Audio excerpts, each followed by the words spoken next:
Halo semuanya, salam sejahtera untuk kita semua. Sebelumnya, perkenalkan nama saya Raffi Rustawan Jodi. Saya dari program studi Kimia Terapan jurusan Teknologi Pertanian Politeknik Negeri Lampung. Sebelum kita masuk ke materi, coba kita bayangin. Kalau kita mau mengekstraksi DNA tanpa pelarut organik atau membuat obat-obatan tanpa bahan intermediat tertentu, pastinya sangat sulit, bukan? Nah, makanya hari ini saya akan mengajak kalian semua untuk membahas dua senyawa kontroversial yang menjadi tulang punggung dalam berbagai aplikasi industri hingga penelitian, tapi juga memiliki resiko yang cukup besar, yaitu senyawa kloroform dan klorometana. Yang pertama, kita akan membahas latar belakangnya terlebih dahulu. Alkilhalida seperti kloroform dan diklorometana itu banyak digunakan dalam industri, farmasi, dan laboratorium sebagai pelarut, bahan baku sintesis, dan agen pendingin karena sifatnya yang volatilitas, polaritas, dan reaktivitasnya yang unik. Namun, senyawa ini memiliki resiko toksisitas yang tinggi seperti sifat karsinogenik dan neurotoksisitas, serta dampak lingkungan yang serius. Meskipun efisiensinya sulit tergantikan, penggunaan berlebihan dan pembuangan limbahnya menimbulkan masalah kesehatan dan ekologi. Nah, yang kedua itu ada tujuan pembelajaran. Nah, tujuan itu agar dapat mengetahui dari nama IUPAC kloroform dan diklorometana, memahami rumus molekulnya, mengenal struktur molekul keduanya, menganalisis sifat fisika kimianya, serta mengidentifikasi bahaya dan manfaatnya dalam kehidupan sehari-hari. Selanjutnya, nama IUPAC kloroform. Menurut tata nama IUPAC, kloroform memiliki nama sistematis yaitu trichloromethane yang karena terdiri dari satu atom karbon yang terikat dengan 3 atom klorin. Senyawa ini termasuk dalam kelas haloalkana, di mana atom klorin itu menggantikan hidrogen pada metana. Meskipun nama trivial kloroform masih umum digunakan, nama IUPAC lebih direkomendasikan untuk kejelasan yang ilmiah. Selanjutnya, nama IUPAC dari diklorometana. Secara IUPAC dinamai dikloromethane karena 2 atom hidrogen pada metana digantikan oleh 2 atom klorin. Seperti kloroform, senyawa ini juga tergolong dalam haloalkana dan mengikuti aturan prioritas substitusi halogen dalam tata nama organik. Penggunaan nama IUPAC membantu menghindari ambiguitas meskipun istilah diklorometana masih sering dipakai dalam praktik industri. Selanjutnya ada rumus molekul dari kloroform. Kloroform merupakan senyawa organohalogen dengan 1 atom karbon yang berikatan dengan 1 hidrogen dan 3 klorin. Membentuk struktur tetrahedral yang simetris, geometri ini memberikan sifat khas seperti volatilitas dan kepolaran tertentu, menjadikannya berguna sebagai pelarutan polar dalam berbagai aplikasi kimia. Selanjutnya, rumus molekul diklorometana. Diklorometana memiliki rumus molekul dengan 2 hidrogen dan 2 klorin yang terikat pada atom karbon pusat membentuk struktur tetrahedral yang asimetris. Perbedaan komposisi halogen ini menyebabkan sifat fisika dan kimianya berbeda dengan kloroform, termasuk titik didih yang lebih rendah dan polaritas yang tinggi, sehingga banyak digunakan sebagai pelarut dalam ekstraksi. Selanjutnya ada struktur molekul dari kloroform. Kloroform memiliki struktur molekul tetrahedral dengan atom karbon sebagai pusat yang berikatan kovalen dengan 1 atom hidrogen dan 3 atom klorin, membentuk sudut ikatan 109,5 derajat sesuai teori hibridisasi sp3.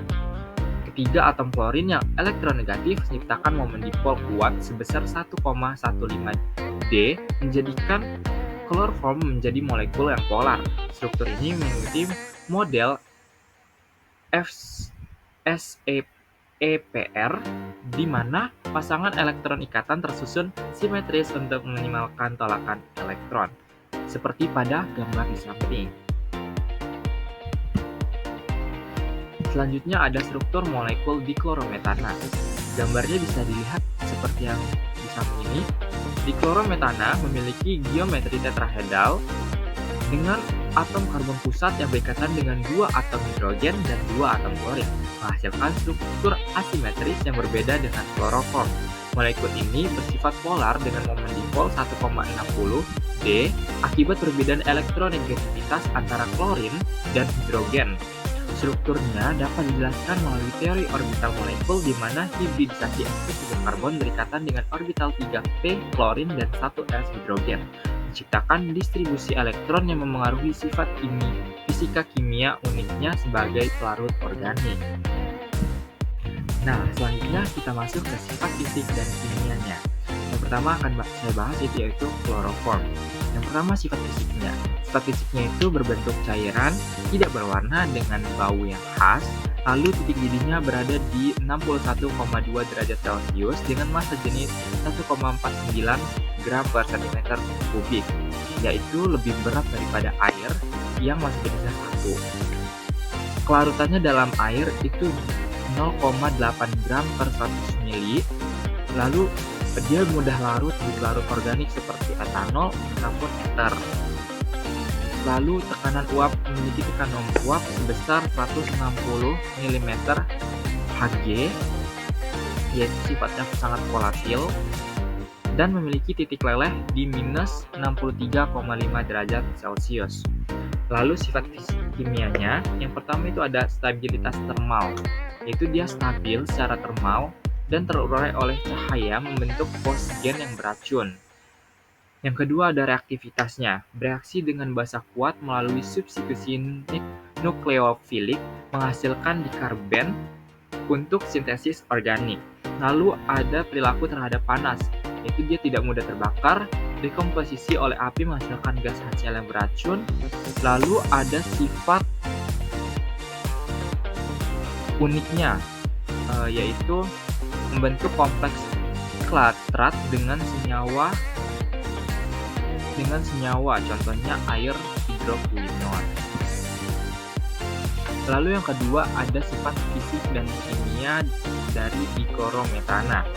Sifat fisiknya, bentuknya cairan volatil yang tidak berwarna, yang baunya manis.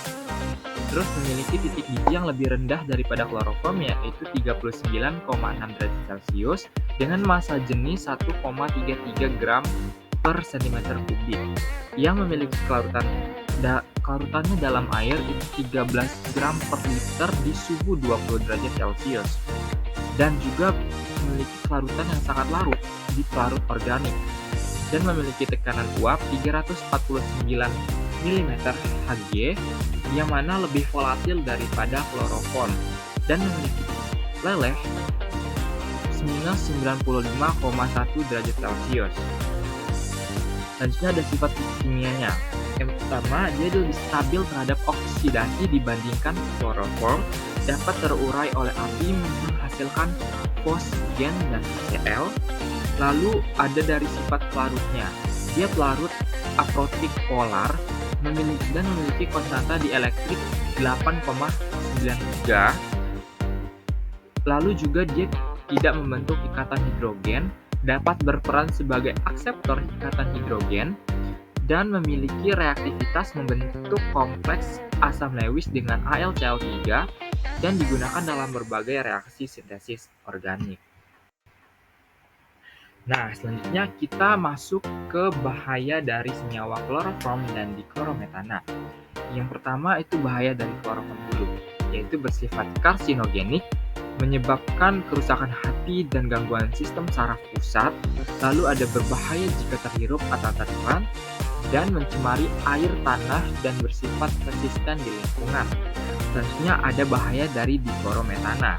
Yang pertama itu paparan kronisnya menyebabkan depresi sistem saraf. Lalu yang kedua memicu iritasi kulit dan gangguan pernafasan.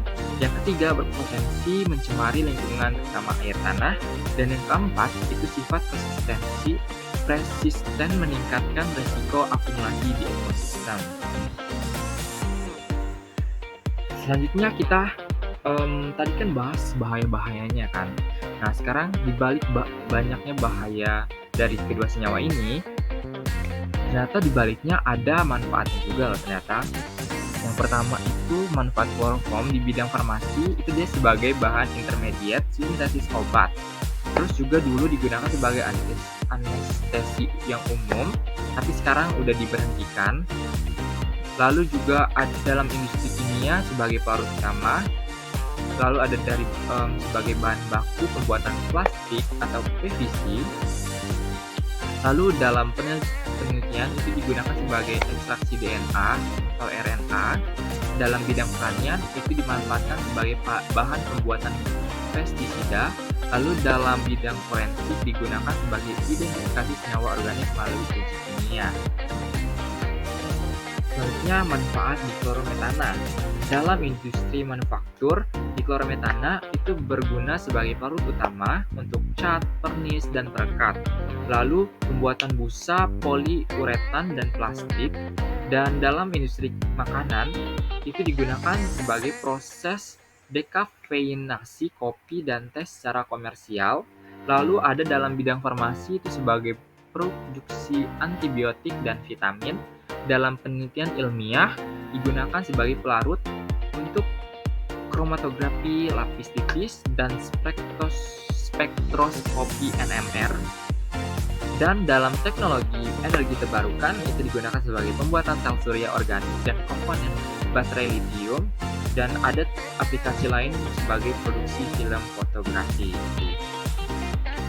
Nah, kesimpulannya kita telah menganalisis kloroform dan diklorometana melalui 5 aspek utama. Yang pertama dari nama IUPAC-nya, lalu rumus molekul dan strukturnya, dan juga sifat fisik kimianya, bahaya, serta manfaatnya. Temuan ini menegaskan pentingnya penggunaan bijak kedua senyawa ini dengan tetap mempertimbangkan risiko kesehatan dan lingkungan, serta perlunya pengembangan alternatif produk hijau untuk mengurangi ketergantungan di masa depan. Nah, kloroform dan diklorometana ini bagaikan pedang bermata dua. Di satu sisi, dia menjadi pilar penting di industri modern, dan di sisi lain, dia menjadi ancaman yang serius bagi kesehatan dan lingkungan. Nah, sebelum saya akhiri, saya mengucapkan terima kasih atas perhatian kalian semua. Semoga apa yang saya sampaikan bisa bermanfaat buat kita semua. Jika ada salah kata, saya mohon maaf. Saya akhiri. Wassalamualaikum warahmatullahi wabarakatuh. Dadah.